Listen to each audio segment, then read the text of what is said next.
You're listening to an Airwave Media Podcast. Hello, Saver. Whether you're saving for that trip to the tropics or saving for an emergency, now is the time to take advantage of Wells Fargo's savings options. Wells Fargo offers savings accounts that can help you save towards your goals. So, what are you saving for? Visit a Wells Fargo branch or wellsfargo.com/save to open a savings account today. Wells Fargo Bank, N.A., member FDIC. It's a long way to Tipperary. It's a long way to go. It's a long way to Tipperary, to the sweetest girl I know. Goodbye, Piccadilly. Farewell, Leicester Square. It's a long, long way to Tipperary, but my heart's right there. Hello everyone and welcome to a History of the Great War interview. Before I dive into the interview today, I wanted to just talk briefly about why this is appearing on the feed. Over the years, I've thought about doing interviews for the podcast, but I never pulled the trigger. After History of the Great War ended, I decided to do interviews for my sequel podcast, History of the Second World War, a process that I found I really enjoyed. What very rapidly became apparent to me is that there were all kinds of excellent people I wanted to talk to about the First World War as well. That means that moving forward, there will be interviews appearing on this feed from time to time, monthly, quarterly, who knows. Just whenever I'm able to get in contact with someone online that I think will make for a good interview on a First World War related topic. The general format is that for each interview, there will be a short mini episode to provide the interview with context and background. Then a 30 to 45 minute interview will happen. As always, I love feedback on what I'm doing, so if you have any questions, comments, thoughts, concerns, or in this case, suggestions on who I should talk to, or if you're a person that you think I should talk to as well, hit me up at historyofthegreatwar@outlook.com. For the first interview, I was joined by two members of the team behind Glory and Defeat, a YouTube series from the creators of the Great War YouTube series, which I know many of you have heard of. If you have not heard of it, it was a YouTube series which is still running that covered the events of the First World War and its aftermath in roughly real time, which is basically the perfect format to cover the First World War in, because that's what I chose as well. Glory and Defeat, though, will cover the Franco-Prussian War, which began in July 1870 with the French declaration of war on Prussia. The causes of the war are complicated, as they often are, but revolved around two things. The first were French fears of the growing strength of Prussia after its victory over Austria in 1866, and the possibility of a German unification. The second was the general belief among many Prussian leaders, most importantly Bismarck, that a war with France was inevitable, and it was better to make it happen soon. When the French declared war, the official proclamation from Napoleon III to the French people would include the line, quote, "The glorious standard, which we once more unfurl against those who challenge us, is the same which bore throughout Europe the civilizing ideas of our great revolution. It represents the same principles and will inspire the same spirit of freedom." Now I know what you may be thinking. That certainly is not the First World War, and you're absolutely correct. However, the Franco-Prussian War and its aftermath are an integral part of the story of the First World War. The conflict and the defeat of France would play a critical role in souring relations between France and Germany for generations, especially around the transfer of the provinces of Alsace and Lorraine from France to Germany as part of the peace agreement. I have read many books about the start and causes of the First World War, and a good number of them, of the vast majority of them, at least mention the result of the Franco-Prussian War as one of the root causes of the later conflict. One of the reasons for this were that all the people involved in both wars. We mentioned this in the interview, but if you start looking at the generals and political leaders during the First World War, so many of them on the French and German sides played at least some role in the Franco-Prussian conflict. For many, it would be in the formative years of their early military or political careers. For the French, leaving a legacy of defeat, and for the Germans, of victory, with Moltke the Elder, the head of the Prussian army, being idolized by future generations of German military planners. While the French would launch the first offensives of the war, It would be the Prussian and German armies that would attack into France and bring with them decisive victory. The greater ability of the German forces, from their speed of mobilization to their use of railways, would be an important lesson for the French military to learn. The French defeat would set in place the series of events that would lead to the French offensives of 1914. In the years immediately after 1871, the French military would move into a very defensive mindset, fearful of another defeat like it had suffered in 1870. This then would cause a reaction from more offensively minded officers a generation later.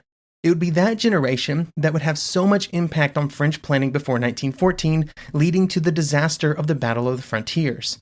On the Prussian side, the Franco-Prussian War was their great victory, cementing Prussian power not just within the soon-to-be united Germany, but also within the entirety of continental Europe. It was the culmination of the march towards a Prussian-dominated, unified Germany, which would force other nations to respond in the decades that followed, leading directly to the alliances that were so critical to the start of the First World War. Obviously, all of this just barely scratches the surface, and Glory and Defeat will dive far deeper into the details about the conflict. And it's a conflict that, even with its great influence on the course of history, remains largely unknown beyond broad strokes among the English-speaking world. If you want to find out more about Glory and Defeat or financially support the project, head on over to realtimehistory.net to find out more information. For now, let's dive into the interview.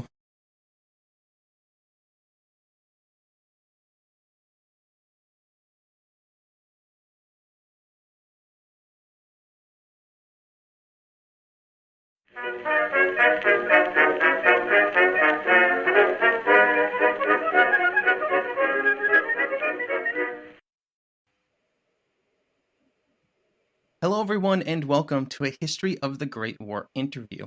Today, I'm joined by Jesse Alexander and Catherine Pfauth of the upcoming series Glory and Defeat, which covers the Franco-Prussian War. Jesse and Catherine, how's it going today? Sitting here in the Berlin studio. So, thanks for having us on.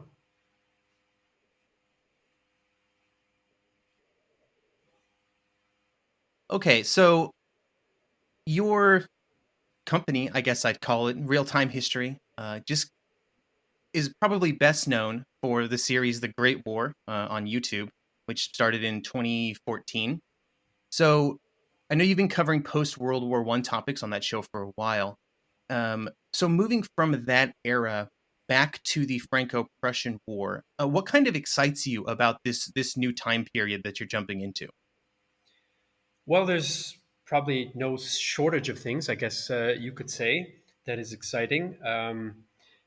One of them is the partnership between Real Time History and Catherine and Professor Arand at the University of Ludwigsburg in Germany. So that's kind of exciting new thing. But as far as the Franco-Prussian War is concerned, I'm a World War I guy, right? So for me, it is a bit of new territory, not for Catherine. But what started to strike me as I started to get into the reading, and now we're into the scripts and the shooting and all of that, is that this is really kind of the turning point to the Europe that I know best, which is, the situation that leads into the First World War. I mean, if you look at the map before this war and after this war, one of them I know like the back of my hand. And one of them, I've got to sort of crane my neck and be like, what is that little German kingdom down there again? And what is that Grand Duchy of whatever? So it really has this kind of impact on the space, the political space in Europe. And I think that's one of the most fascinating things that kind of sticks out at me. And the other, of course, is that France is not the top dog anymore. And that is a huge change.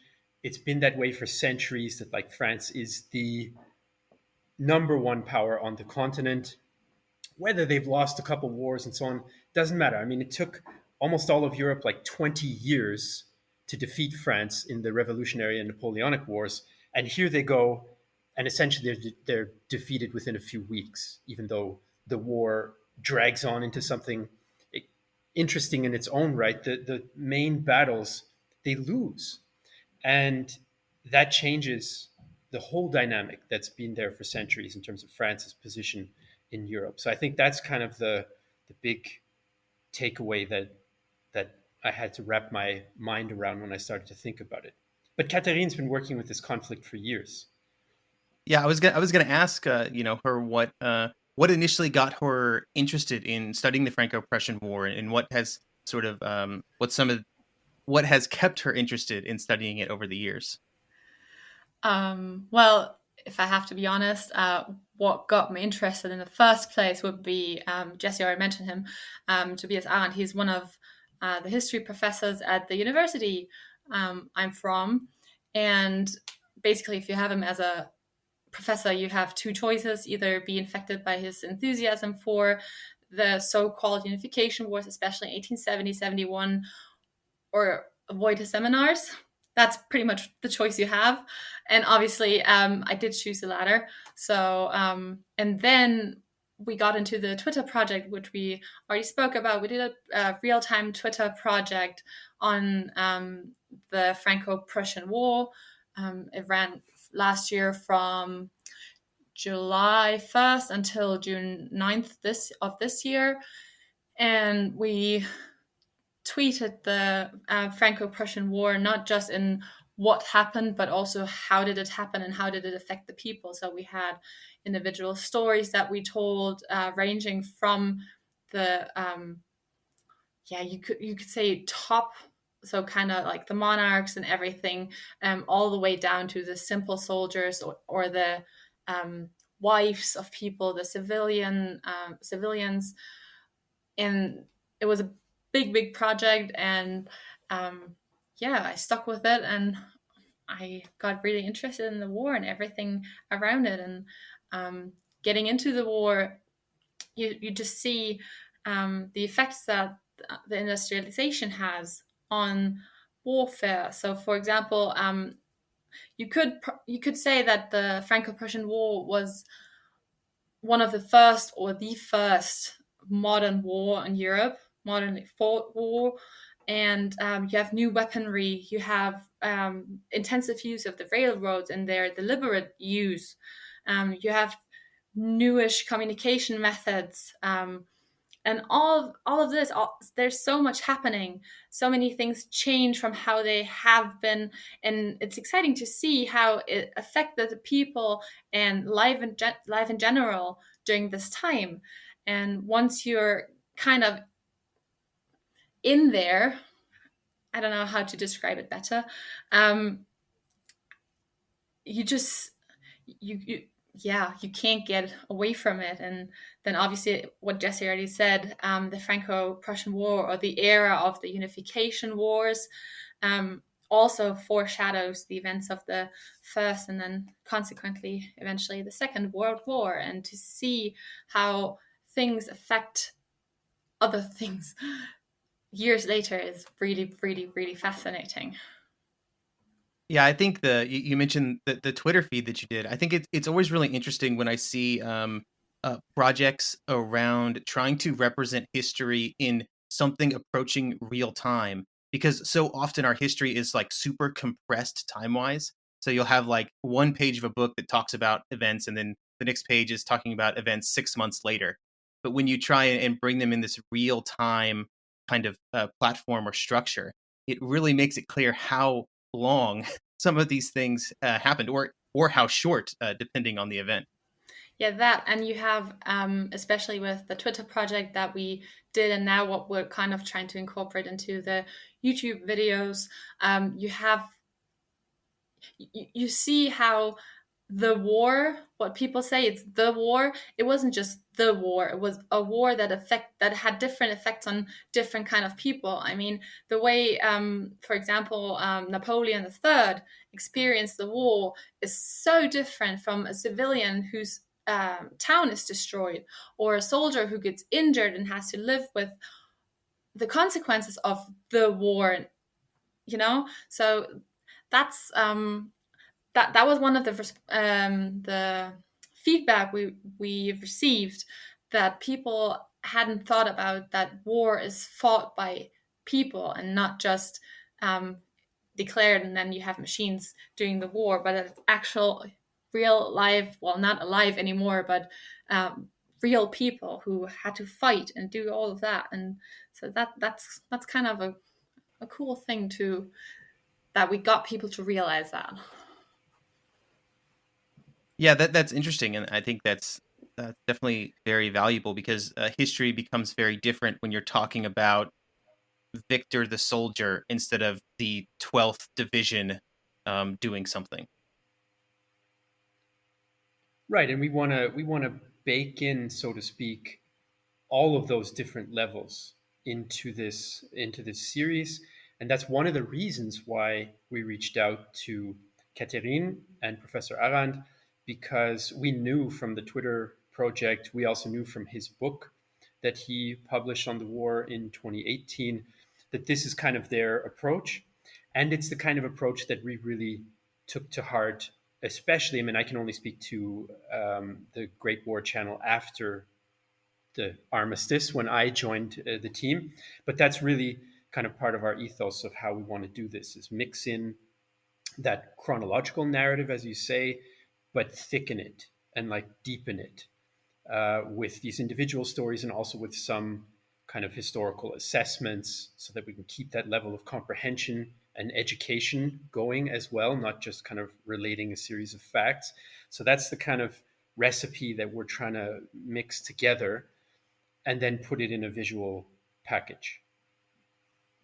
Yeah, I think that's really good. Do you what do you think like is going to catch people by surprise, or what's going to kind of shock people with or be super interesting to people that maybe they didn't know before as you're covering these events? Well, this war is not that well known in the English speaking world, and in some sense that's kind of understandable. I mean, no English speaking country played a direct role in it, but in another sense that's a cry and shame, and that's one of the reasons why we selected in our real-time history kind of brainstorming retreat. We had different ideas for the next project, and that's one of the reasons why we picked this one, is because we feel it needs to be given its due. um, I think it's underestimated how tough the experience of this war was. To kind of piggyback a bit on what Catherine was talking about, I think also in the English speaking world, we're just not familiar with the experiences of people who live in other language realms. Let's say we don't have access to the literature, it's not something that's in our popular culture as much. And so I think we underestimate, France was a serious thing. I have to emphasize it. It is like a major power, it's a major war making power. They just won several wars in the previous years before 1870 against great powers. They helped defeat the Russians in the Crimean War. They defeated the Austrian Empire in the Sardinian War, and so they're like a very serious thing. And yes, they lose most of the opening battles with their imperial and professional army, but it's not like it's a cakewalk. I think we have the impression that it's a cakewalk. And when you drill down, and this is what we try to bring across in our scripts, I mean, this is serious, bloody fighting. The Prussians and other German troops suffer extremely high casualties. And I think also due to their own tactical mistakes. I think we also have this impression that, like, Bismarck's a genius, Prussian army, totally awesome, Iron Kingdom, blah, blah, blah. I played it on my computer games with the Rise of Prussia or the Kaiserreich or whatever. And now I'm just rolling over those Frenchmen who basically don't do anything except retreat, right? I mean, that's kind of a bit of the internet pop culture narrative. Dude, it's not that. Like, there is absolutely vicious fighting. The German commanders accept massive casualties in order to achieve those victories. Yes, they have some advantages over the French, in particular artillery, but like, I think as an English native speaker and kind of thinking about that as that group as our main audience, not exclusively but main, that's one of the real things that sticks out at me. Plus, the first German to die in the war was actually a Scot. But we talk about that in one of our companion episodes for supporters. So I'll leave a bit of mystery there. Well, to piggyback on this, the Franco-Prussian War, and we should really discuss about the name of this war, but the Franco-Prussian War, it's not well known in Germany either. Most school books have maybe one page where they show a painting from Anton von Werner, the proclamation of the Imperial Proclamation, I think it's translated. And that's pretty much it. So they're like, oh yeah, there was a war, we had German unity, let's go to First World War. It's not well known. And I think what will surprise, and I have to agree with Jesse, is the tactical brutality with which this war was fought. I mean, you have a 2-to-1 or 1.5-to-1 ratio of soldiers. And it's not only the Prussians not only accept that they have those super high casualties, they plan with them. So basically what you have is you have the Great General Staff, the Große Generalstab, sitting there, be like, okay, the French are up on the hill. What are we going to do? Well, if we send twice as much Germans, Prussians, Württemberger, Bavarians up the hill, well, if half of them arrive on the top, then we have a fair chance. So to get behind this kind of thinking, that's probably going to be something that will surprise a few people. And then also the realization that there was this big war, especially Germans will probably be surprised because there is no such thing as a historical consciousness about this war. We don't have it. There's still so many remnants from this time in our world that we live in. There's still street names named after battlefields, for example. There's still memorials everywhere, and people just walk past them and don't understand it.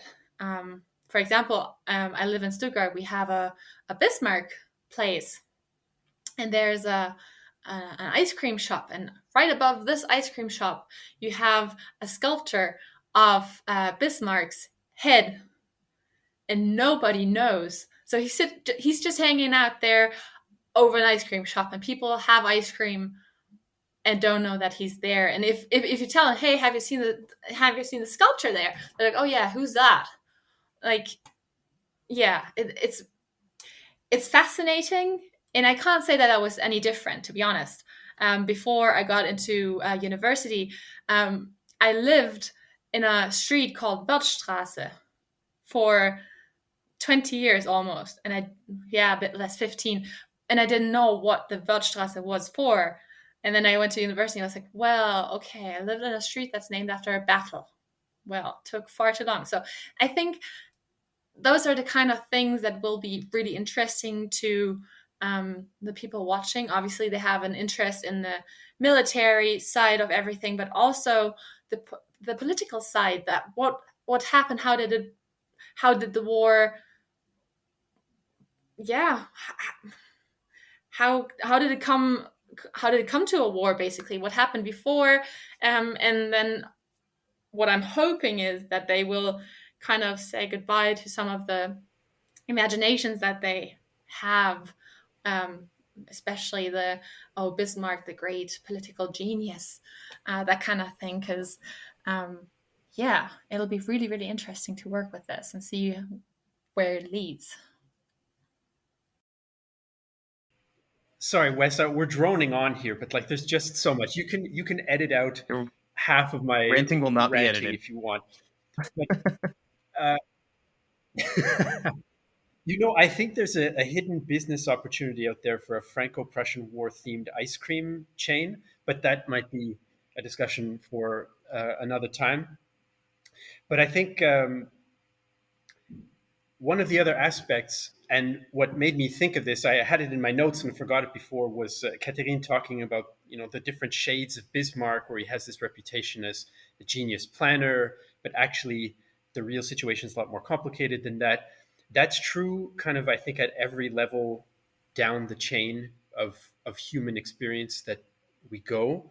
And so one of the things that we want to incorporate into these episodes to express that And this is a change that I think we've taken from the Great War channel after 2019, is we are injecting quite a lot of quotes from primary sources, from letters, from diaries, reports, and so on, more than I think we did in the earlier years of the Great War channel. And I think we kind of have a bit of the luxury of that in this case because the war is a bit more manageable. Although Catherine is probably not going to believe it when I say that. It is a bit more manageable. It's hard to cram everything into the episodes that we need to, but it's a bit more manageable. So we can take the time and say, look, okay, we have these diaries and we're going to use more primary quotes. And luckily, I speak fluent French and German, so we even add in for a bit of added kind of emphasis, hopefully a bit more authenticity and flavor. We quote a little bit in the original languages as well. Interesting. Yeah, I think, over the years of doing this podcast and other podcasts, what I've found, the feedback from people is often they really like kind of discussing the political side or the personal side of these conflicts because my assumption is that that stuff is often a lot harder to kind of find and digest. You need somebody who knows a little bit more about the history to summarize it for you, or you end up, having to read a whole bookshelf to find the, political causes of the Franco-Prussian War. Yeah, and that's why we've got Catherine and Professor Arendt with us. And of course, the flip side of that is the compelling individual human emotional stories and dramas. And so if we can get that balance right, and I think that we have in the episodes that are out so far, and I think that we will continue to do so, then I think people are going to be happy with their experience watching, learning from it, and kind of experiencing along with the characters that are in the videos as well.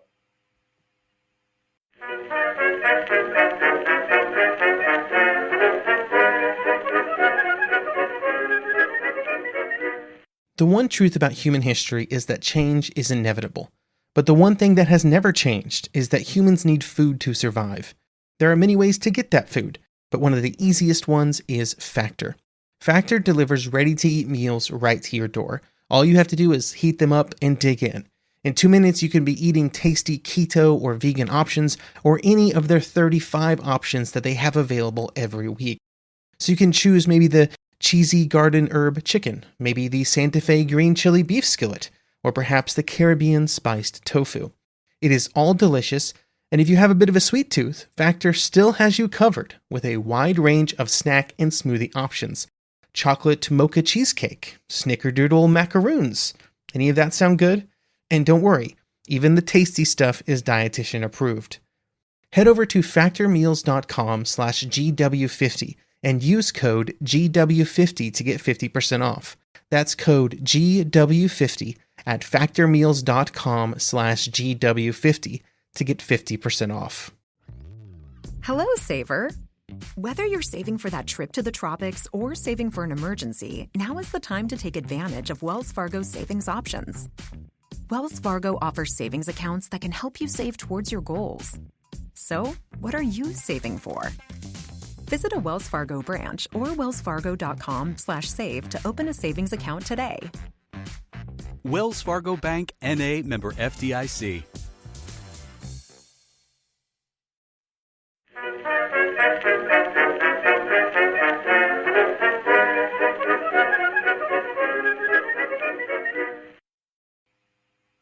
So, you mentioned it earlier, Catherine. It sounds like we need to talk about the name. It seemed like we really needed to talk about that. So, should I not be calling it the Franco-Prussian War? Well, when you say Franco-Prussian War, what does it insinuate? Who fought this war? France and Prussia. Well, did France and Prussia actually fight this war, or was there somebody else as well? I didn't realize I was going to be quizzed on this interview. Uh-oh. Can you tell that I'm going to become a teacher eventually at some point? Catherine's from southern Germany. Can you tell? I haven't spoken German yet, but yes, I'm from Württemberg, nowadays Baden-Württemberg. And there was a thing called German War a couple of years before the Franco-Prussian War, in which the Prussians defeated Austria and the other southern German states that fought with Austria. And then Prussia and the southern German states, they had so-called treaties called Schutz- und Trutzbündnisse, and those treaties, we can call it forced the southern German states to fight this war with Prussia. Nonetheless, they fought this war with Prussia. They lost a lot of people in this war. So calling it the Franco-Prussian War is on one level wrong, and on the other level a bit insulting, personally. So yeah, technically, I mean, I think any other language that I know calls it the Franco-German War, for example, or the German-Franco War, depending on who you're asking. So the Franco-German War, calling it this name would be a lot more accurate to what actually happened than calling it Franco-Prussian War, even though the war did break out between France and Prussia. So France declared the war to Prussia, and then Prussia pulled the card and was like, all right, people, let's go. Let's fight a war. You have to fight it with us. You don't want to fight it? I don't care. I have a treaty, fight it. So that's kind of what happened. Very condensed. Yeah, so calling it the Franco-German War would, in my personal and scientific opinion, a lot more correct than calling it the Franco-Prussian War.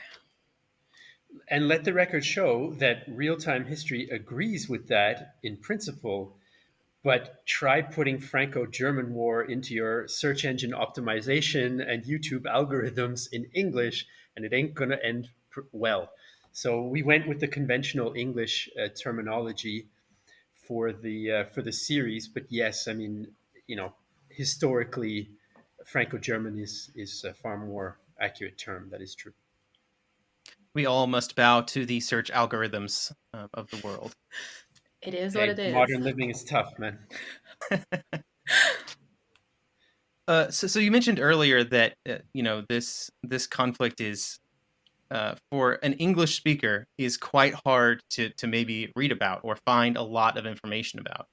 Do you have any English language sort of book recommendations for people out there who may want to sort of get ahead of your story from your videos?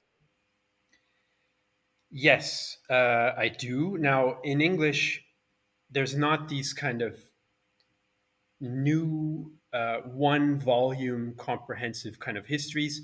Those exist in French and in German. And in fact, Professor Arand has written kind of a very significant book, one of the standard works now in German. I think there's a couple options for the English only reader. One is you go for the classic, you go for Michael Howard, The Franco-Prussian War. Now, he wrote it in 1961, but Michael Howard is a legend in military history, and it's still definitely worth reading. And then you can find more modern works that treat certain aspects of the war. Like, for example, Karine Varley is a British historian, and she wrote a very interesting book about the French memory of the conflict and how France then processed it, this traumatic defeat, and then semi-revolution and the Third Republic happens and so on, called Under the Shadow of Defeat. So I think that's a good one too.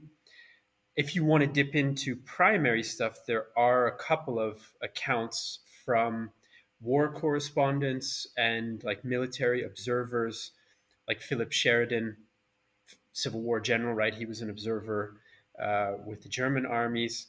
And there were a couple of others. I just came across yesterday night a Canadian artillery officer reported on the war as well.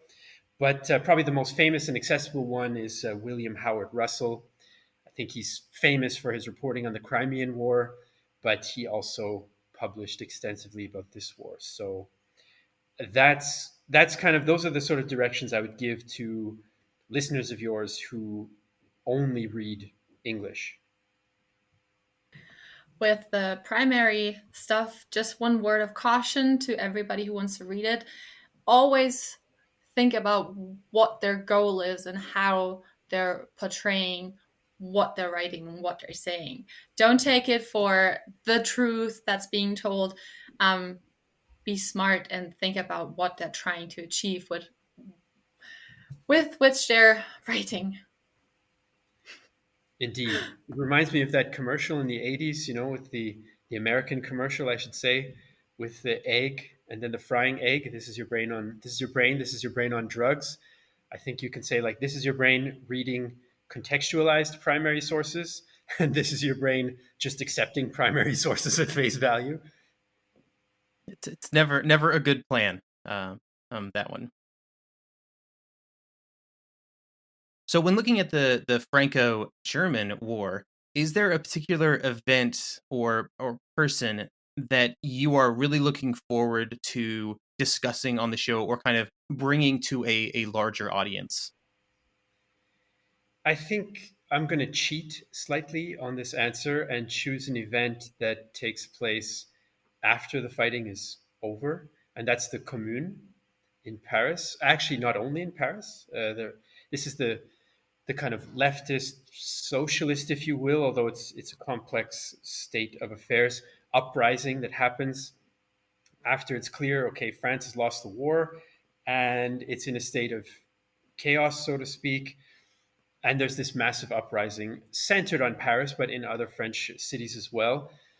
And it ends in a total massacre of the people who are in revolt by the French army. And to me, this is like one of these crazy after effects of the war that it shows something that's under the surface in a sense that I don't think we who are interested in military history pay enough attention to, and that are all these incredible social tensions in this era of industrialization and this era of nationalistic war that combine and clash. And I think that massacre, I mean, there's like tens of thousands of people killed in 1 week by, quote unquote, their own army. If you look at it in terms of nationality, if you look at it in terms of social class conflict, then it might be a slightly different picture. And this is like more than half a century, or slightly less than half a century before the Russian Revolution, when we kind of think, oh yeah, communism and socialism, they're on the scene in the world. Well, guess what? They don't come out of nowhere, right? There's this very significant event in the Commune that happens in the spring of 1871 that I think deserves attention. And we very much hope that our fundraising for this project will allow us to extend the series to be able to cover that event in detail. And as far as people are concerned, I will fully admit here, I just have my World War I glasses on. Anytime I see, Joffre was an artilleryman trying to break the siege of Paris. Foch was studying at a college in Metz when the German armies arrived, or Hindenburg and Mackensen served in this war. That's when I really perk up. So I'll admit my bias as far as that's concerned. Well, suppose for events, I've already mentioned that the Imperial Proclamation will be great to look at, happening on January 18th. There's just so much to unpack, like why did they choose that date to proclaim the empire?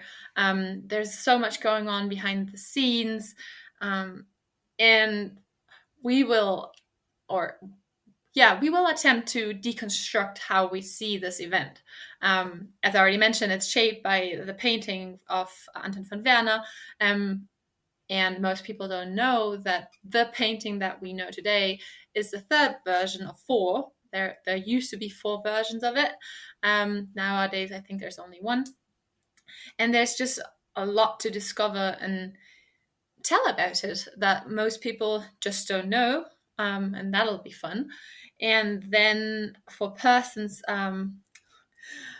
now, okay, it's a bit of a struggle for me to decide, because I worked with so many persons of this war, but I suppose I'm excited to tell the story, or yeah, you could call it dramatic fate of Karl Klein. He was a pastor in Fröschweiler, which is near Wörth, where on August 6th, a pretty big and bloody battle will happen. And he published his experience in a book after the war in an attempt to deal with it. And it's this book is very different from a lot of the so-called Jubelbücher, where they just celebrate the war and have a very affirmative narrative of the war. And he's quite critical of it. And you can read a lot about how they experienced the actual battle the days before, and especially, which I found most interesting, the aftermath of such a battle. Because I've never asked myself, for example, who had to clean up the battlefields after a battle happened. Well, might as well spoiler alert. If you don't want to know, don't listen to it now. It was the civilians. And he tells those stories with gruesome details of rotting horse and human corpses, and how they had to bury them, and then sometimes weeks later had to dig some of them out again because their families wanted them home. So that's a story that I'm really looking forward and telling. If anybody wants to know more about him, he's obviously Tobias Arand mentioned him in his book, which Jesse already mentioned. Unfortunately, it's only available in German. If enough people are interested in it in English, maybe the publisher might translate it. And then there's also Karl Klein book. It's called Fröschweiler Chronik, so Fröschweiler Chronicles, which is also in German and was just published in an annotated version by Tobias Arend and Christian Bundenberg. But then also the Empress Eugenie. She's a really, really fascinating person because she's a very, very strong woman. She wanted the war, not only to secure her position, but also to secure the position for her son Lulu. And she's really fascinating to work with, and especially tell her her escape after the Battle of Sedan. And then I suppose Bismarck. He's really, really fascinating if you look beyond the political genius narrative that he himself constructed, by the way. From what you can read in original sources, he was quite tantrum prone. I think he was famous for his tantrums, in which he actually laid on the ground, beat his fists into the ground, and screamed until the king did what he wanted. So telling that will be a lot of fun. He cried and screamed a lot. We're talking about Bismarck, not my 4-year-old daughter, right? Just to be clear? Yes. The big man who ate a lot of meat and drank a lot of beer and had a really high voice for some reason. He behaved like a 4-year-old sometimes. And there it is written down in a lot of sources that we use, and I'm so looking forward to using them. I bet the YouTube comments on that one are going to be great. Oh, I hope so. Indeed. I just hope Jesse can keep a straight face when telling that story. Many takes will be required. This has happened. We have had times where I just crack up because something is ridiculous and we just got to do another take. But hey, that's part of the deal. So you both kind of mentioned something that I think is really interesting, in that sometimes the most interesting events happen after like traditional stories end, right? So you're talking about after the battle, like what happens after the battle when there's all these, killed individuals on the field. whereas most histories stop at, oh, they won the battle and the armies left. And then also, you're talking about what happened after the war was over or close to over. Having dealt with the First World War, and I know, Jesse, you're also in this camp. What happens after kind of the traditional stories of a lot of these events are incredibly interesting. So right now, you said there was a funding goal of some kind, but where do you plan for this series to end currently? Well, we're trying to keep it open as much as possible. And right now, essentially, what we would like to do, if we can continue to successfully crowdfund, is to extend it to include, I guess, the two most important things. The fighting kind of comes to an end in very early in 1871, but obviously that's not fully the end of the war or its immediate ramifications. So what we want to do is extend to include the Commune and extend to include the peace negotiations, which end up, I mean, that is extremely important. It ends up in the Treaty of Frankfurt or Traité de Francfort, depending. And that is, of course, what seals the deal that Alsace and part of Lorraine become part of the German Empire. And to me, of course, as a First World War guy, I want to cover that. I want to cover, how did the French try to stop that from happening? What are the different interests that are at play? What do people think about the future? What are they trying to get out of the peace? Those things are really important elements to understanding why a war is important in the long run. And so we want to try to push that as much as we can. And another thing related to the financing, of course, and this goes throughout the entire thing, is we want to illustrate these as well as possible, right? And it's a bit tricky when you go into the era before film. You start to have a few more challenges in terms of illustrating the level of detail that we want to have. So one of the aspects that we've incorporated is we're working with custom illustrators to illustrate scenes for us and archetypes of different types of soldiers and equipment, and